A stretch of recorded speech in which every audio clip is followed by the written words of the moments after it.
할렐루야. 또 새벽 제단에서 또 여러분들을 만나 뵙게 되어서 너무나도 반갑습니다. 새벽에 나오는 게 쉽지는 않습니다. 그럼에도 불구하고 이렇게 사모하는 마음으로 나오신 여러분들 모두에게 2016년도 하나님의 모든 축복들 다 누리시기를 바랍니다. 올 한 해 어떠한 말씀으로 새해를 시작할까 기도 중에 이 팔복의 말씀, 특별히 산상수훈 전체를 하나님의 말씀으로 우리가 함께 받고 이 부르심에 응답하는 그런 마음으로 다시 한번 깊이 새겨봤으면 좋겠다, 그런 마음이 저한테 강하게 왔습니다. 왜냐하면 마태복음 전체는 마태복음 전체는 특별히 제자복음이라고 볼 수 있습니다. 마태복음 안에만 산상수훈 포함해서 5개의 큰 예수님의 가르침이 기록이 되어 있습니다. 특별히 마태복음에 이 기록되어 있는 이 구조를 보면 예수님께서 공생애를 시작하시고 제일 먼저 하셨던 게 제자들을 부르셨거든요. 그러니까 제자들을 이제 부르시고 5장 들어가기 전에 4장 마지막 부분에 보면은 4장 23절에 예수께서 온 갈릴리에 두루 다니사 그들의 회당에서 가르치시며, 그러니까 예수님이 하셨던 사역을 정리를 합니다. 회당에서 가르치시고 천국 복음을 전파하시고 백성 중에 모든 병과 모든 약한 것을 고치셨다. 그러니까 복음 전파, 치유 사역, 천국 복음에 대한 내용들을 가르치는 이 사역을 이제 하셨다는 거죠. 그러니까 이 소문이 예수님 때문에 전부 퍼졌습니다. 그래서 모든 앓는 자, 각종 병에 걸려서 고통하는 자, 귀신 들린 자, 간질하는 자, 중풍병자들을 데려오니 그들을 고치셨다. 그리고 갈릴리, 데가볼리, 예루살렘, 유대와 요단강 건너편에서 수많은 무리가 따른다. 그래놓고 이제 5장으로 넘어가거든요. 근데 이 5장이 뭐냐면 예수님을 따르는 자들에게 주시는 이 천국 백성의 모습, 그 삶의 모습이 어떤 것인가, 그거에 대한 내용입니다. 근데 이 내용을 하기 전에 제일 먼저 하셨던 게 뭐냐면 복을 선포하시는 거예요. 우리 한글 번역에는 심령이 가난한 자는 복이 있나니 이렇게 돼 있지만 원어로 보시면은 복 있는 자, 복이 있을지어다, 복 선포를 먼저 하시는 거예요. 사랑하는 여러분, 오늘 그 3절부터 이 12절까지가 이제 팔복이라고 우리가 불리는 내용인데요. 예수님께서 우리를 부르시고 우리가 제자로 반응할 때에 그것이 뭐다? 복이라는 거예요. 그게 복이라는 거예요. 그게 복이 있다는 거예요. 그게 행복이라고 하는 거예요. 5장 1절 2절은 이렇게 시작합니다. 예수님께서 무리를 보셨습니다.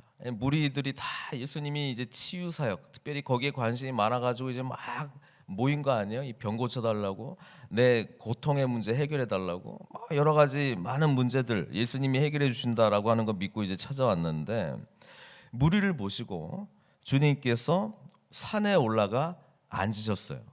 주님께서 산에 올라가 앉으셨어요.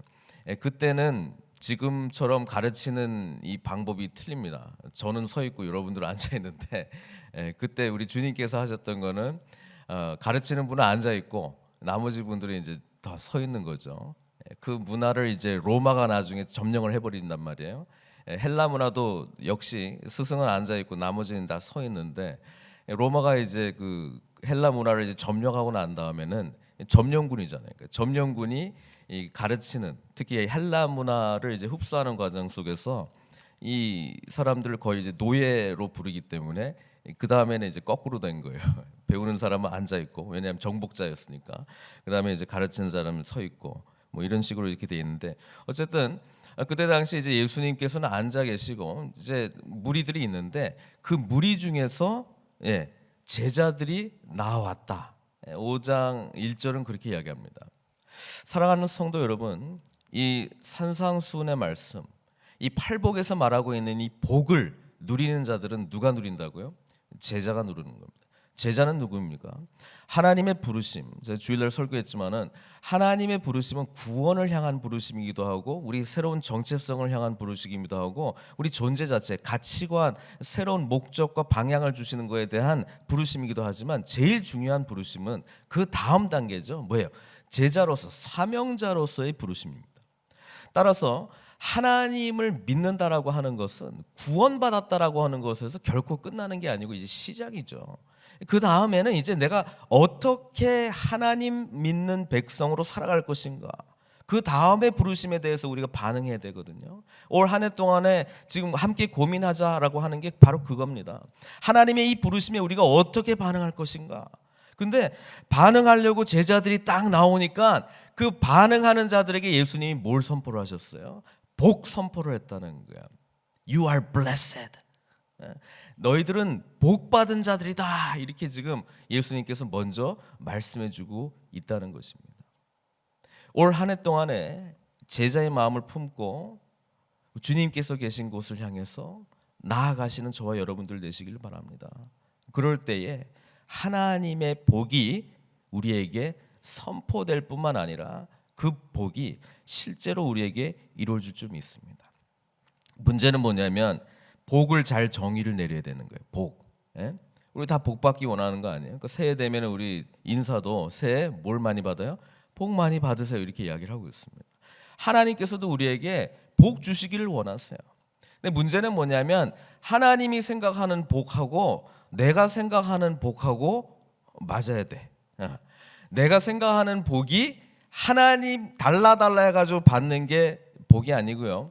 하나님께서 말씀하시고 있는 복이 뭔지를 알아야 돼요. 그거를 내일부터 이제 토요일까지 살펴보려고 하고요. 오늘은 서론적인 내용을 좀 하려고 합니다. 어쨌든 하나님께서는 우리에게 복 주시기를 원하신다. 근데 성경에서 말하는 이 복이 뭘까? 시편 73편 28절은 이렇게 이야기합니다. 하나님께 가까이함이 내게 복이라. 하나님께 가까이함이 내게 복이다. 사랑하는 성도 여러분, 1차적인 복은 하나님과 나와의 동행하는 관계입니다. 우리는 다 그 관계에 있기 때문에 이미 복받은 자예요. 아브라함을 하나님께서 부르시고 난 이후에 아브라함 보고 네가 뭐가 된다고요? 복의 근원이 된다고 그랬어요. 왜 그렇습니까? 하나님을 알기 때문에, 하나님께서 아브라함을 선택했기 때문에, 하나님께서 이제 그분이 어떤 분인지를 알려주실 거기 때문에 그게 복이라는 거예요. 이 복이라고 하는 그 히브리의 단어는 이 바라크라고 하는 단어에서 나오는데요. 뭐 여러 의미들이 있습니다만은 무릎 꿇는 거예요. 무릎 꿇는 거. 하나님 앞에 무릎 꿇을 때에, 하나님을 가까이 할 때에, 하나님을 바라볼 때에 거기서 복이 시작된다는 말씀입니다. 또 시편 제일 첫 장을 열 때에 복 있는 사람에 대한 이야기가 나오지 않습니까? 뭐라고 나와 있습니까? 복 있는 사람은 악인들의 꾀를 따르지 아니하며 죄인들의 길에 서지 아니하며 오만한 자들의 자리에 앉지 아니하고 오직 뭐하는 사람이요? 여호와의 율법을 즐거워하며 그의 율법을 주야로 묵상하는 자로다.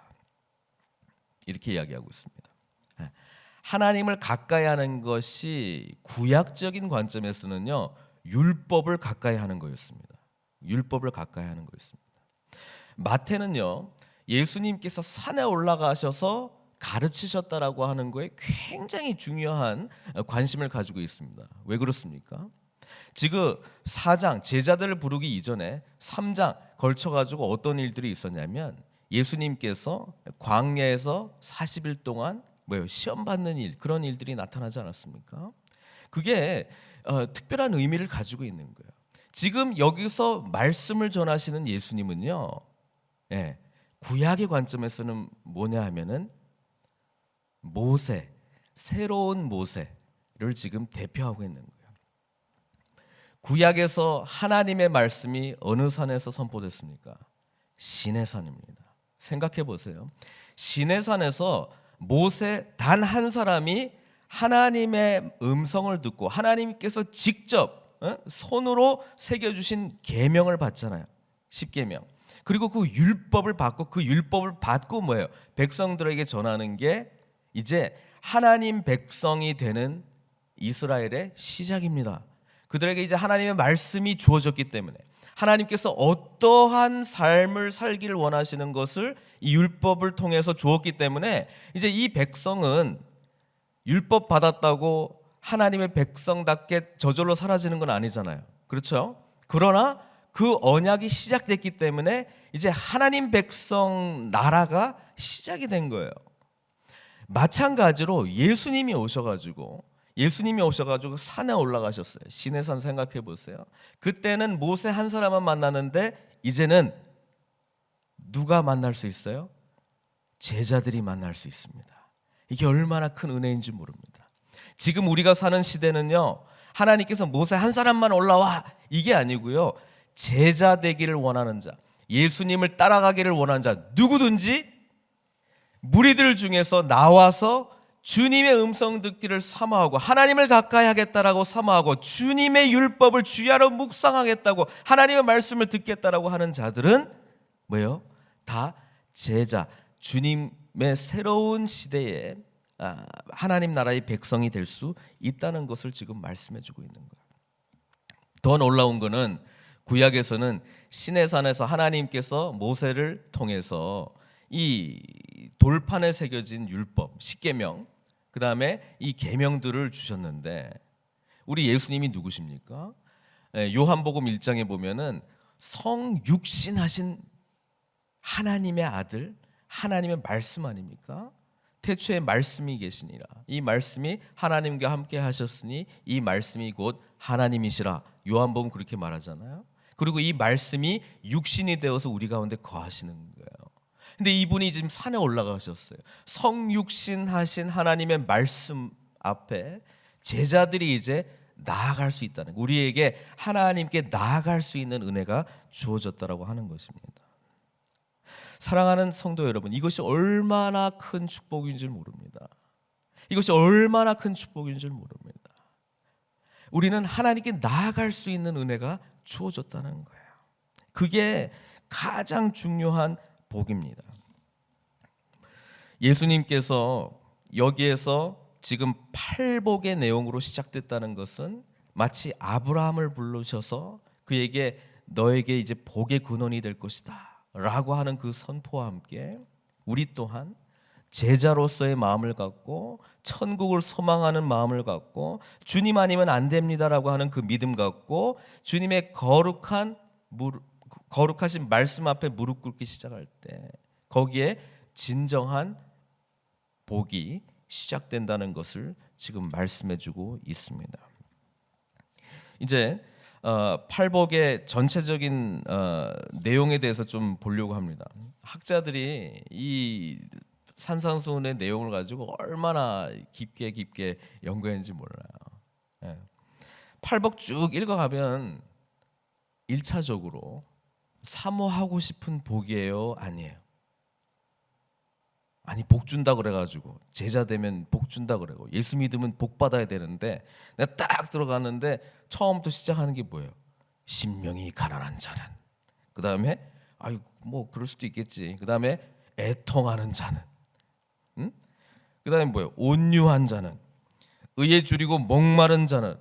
이거 다 지금 내가 생각하는 복이랑 지금 매치가 돼요?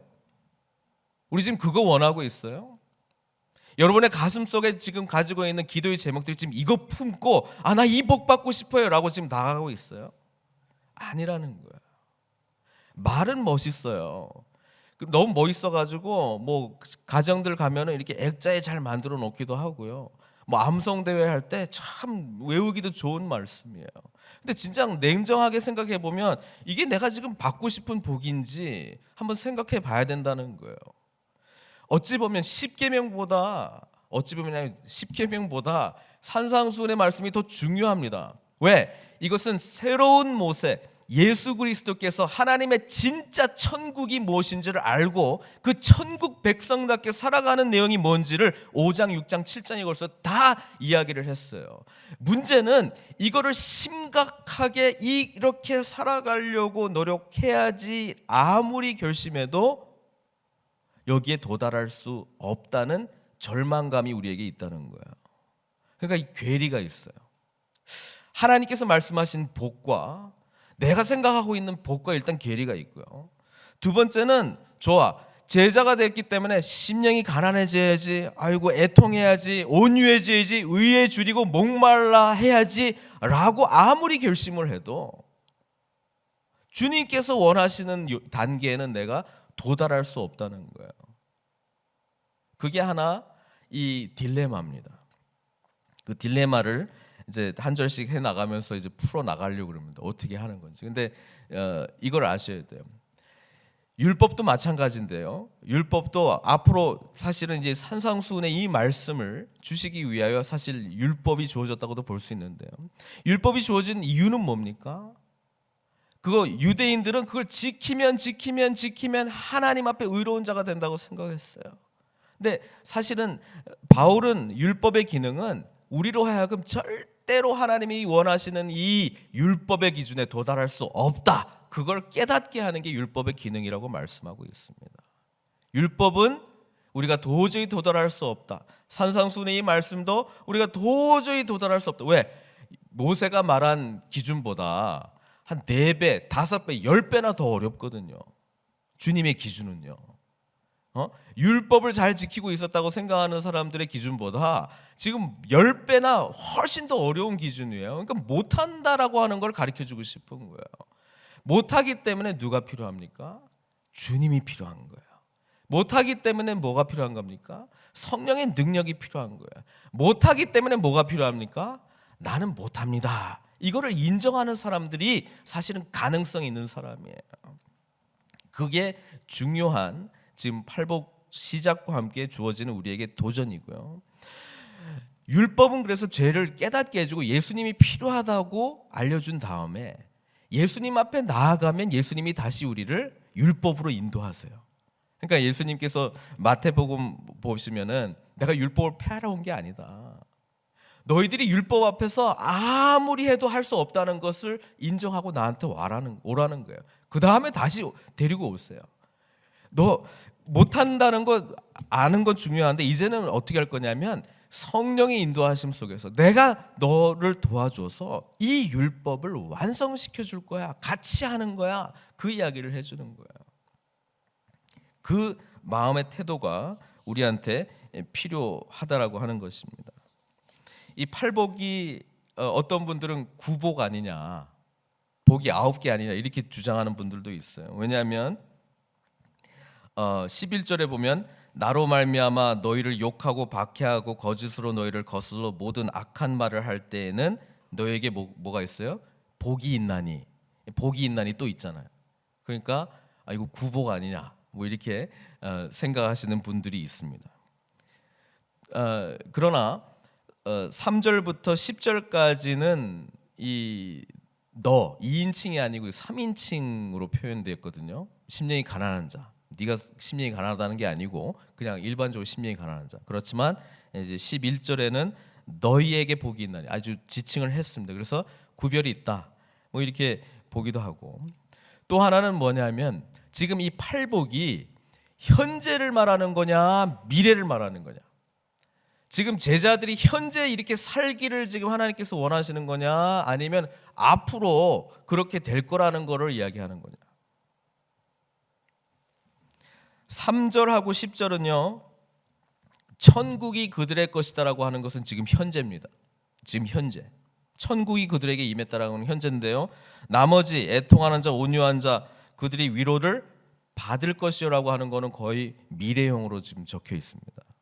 그래서 많은 분들이 이거는 아무리 봐도 난 지킬 수도 없으니까 이 땅에서는 이루어질 수 없는 거고 그냥 나중에 아주 엘리트 크리스찬 정도가 되면 그때 그런 사람들만 해당되는 말씀이겠구나 라고 또 생각하는 사람도 있었는데 그것도 아닙니다.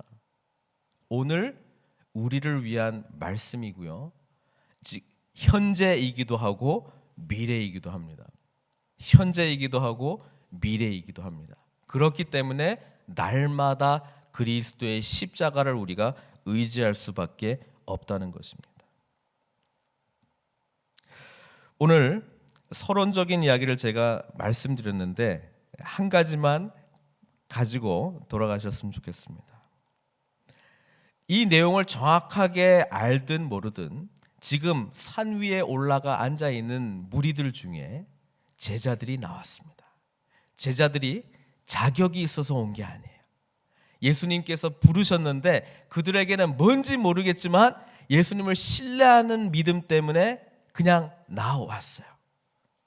이제 앞으로 펼쳐질 팔복의 내용 속에서 그들에게 예수님께서 얼마나 큰 엄청난 천국의 복들을 주실 것인지에 대한 내용들이 지금 기록이 되어 있습니다. 예수님께서는 지금 제자들로 나온 여기 기록되어 있는 사람들뿐 아니라 오늘 이 새벽 제단에 나오신 여러분들 모두에게도 이 놀라운 하늘의 복을 주시기를 원하십니다. 내일부터 구체적인 내용 들어갈 텐데요. 그 복 다 누리시기를 바랍니다. 그 은혜를 다 경험하시기를 바랍니다. 하나님께서 어떠한 마음으로 이 팔복의 내용들을 우리에게 주셨는지 깨달아 가시는 저와 여러분들 되시기를 바랍니다.